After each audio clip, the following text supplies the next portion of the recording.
Good day and welcome to my video lectures about physics. In this video lecture, I will discuss about terminal velocity. So let's start.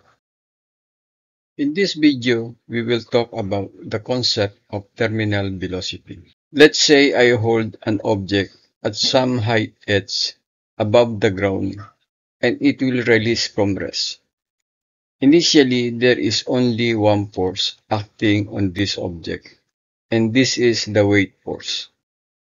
So as soon as you drop it, the vertical velocity is zero. However, the gravity will pull this object down. That will increase its vertical speed. So as this object begins to fall, its vertical speed is going to increase.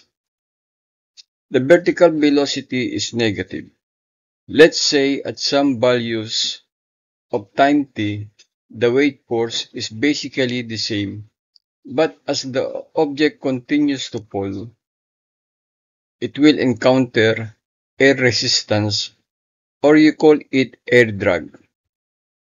The weight force will push down air molecules, so it is applying an action force on these air molecules, and according to Newton's third law of motion, that for every action, there is an equal and opposite reaction.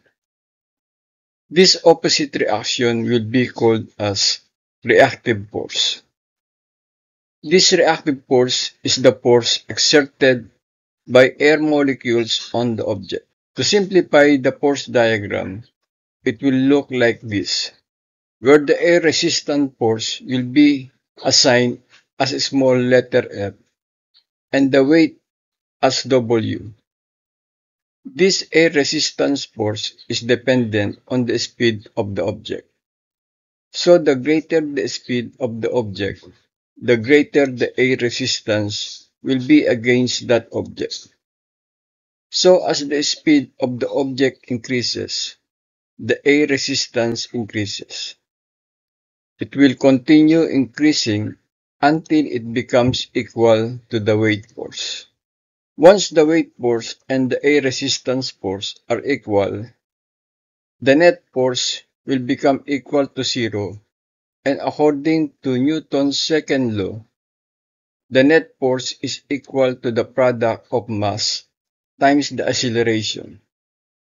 So when the net force is zero, the acceleration is zero, and when the acceleration is zero, the vertical velocity Vy will no longer increase.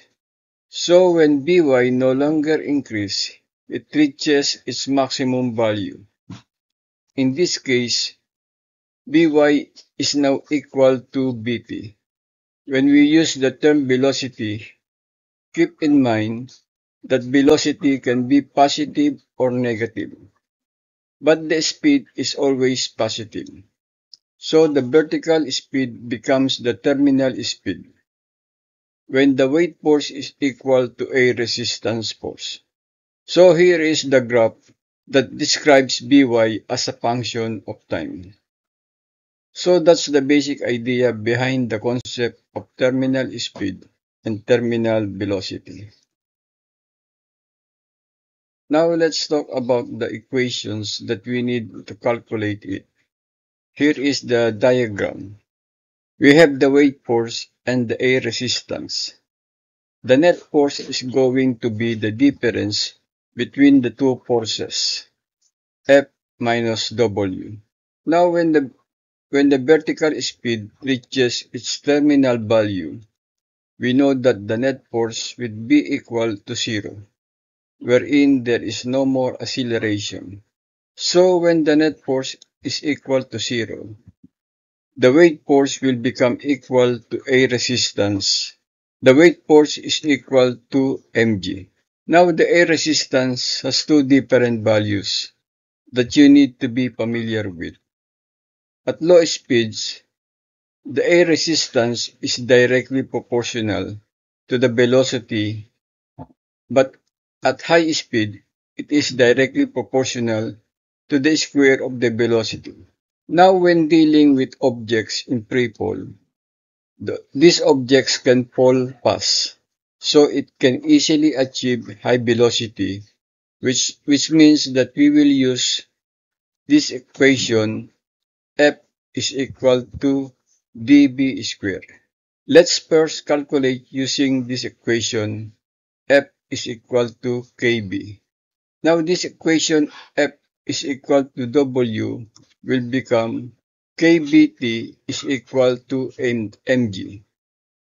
To get bt, we get bt is equal to mg divided by k, where k is the proportionality constant. So that is the formula to calculate the terminal velocity at low speed.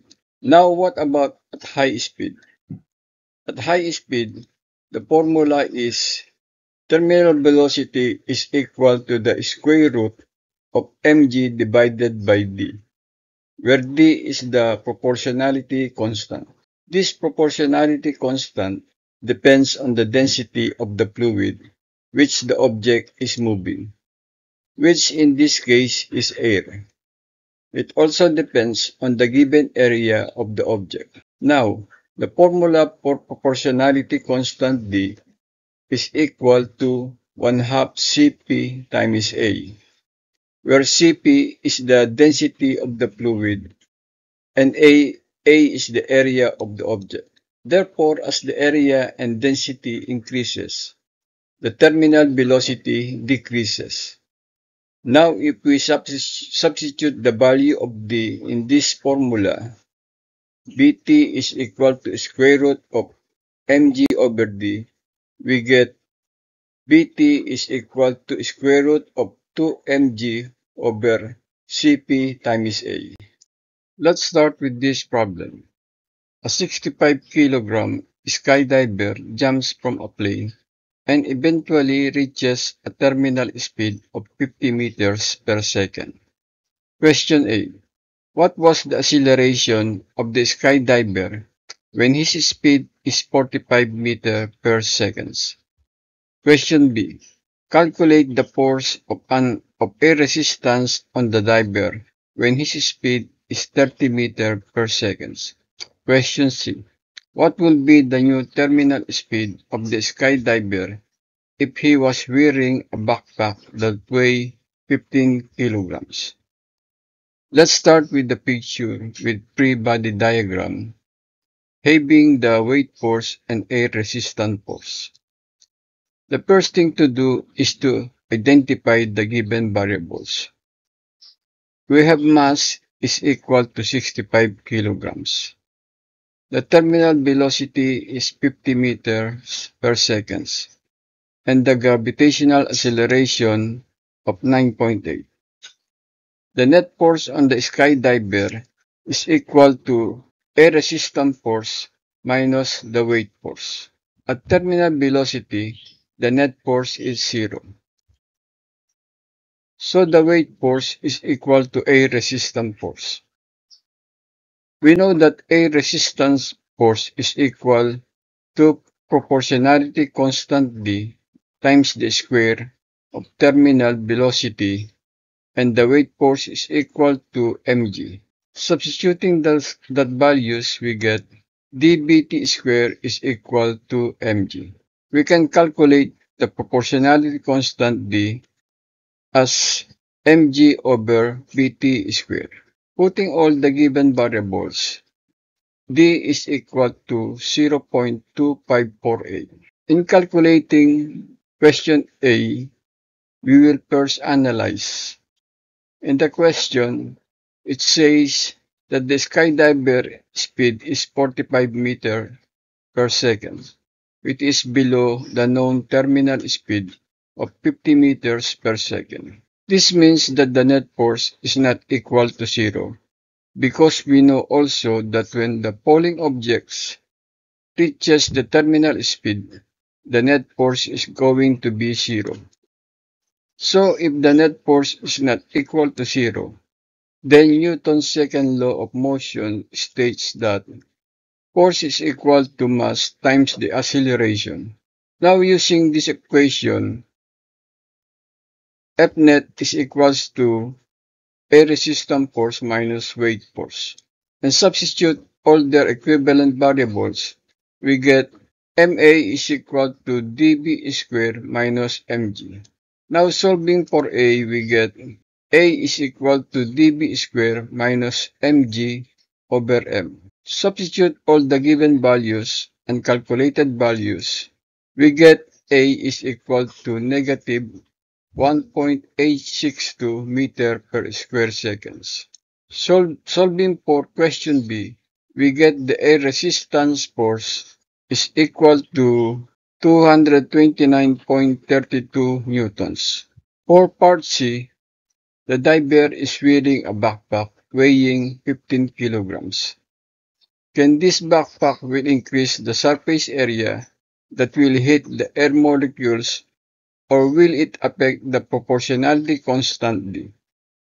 The answer is no, because the backpack is put on the back of the diver and it will not hit the air molecules. Therefore, the same values of proportionality constantly will be used. So the terminal velocity for part C is 55.47 meters per second.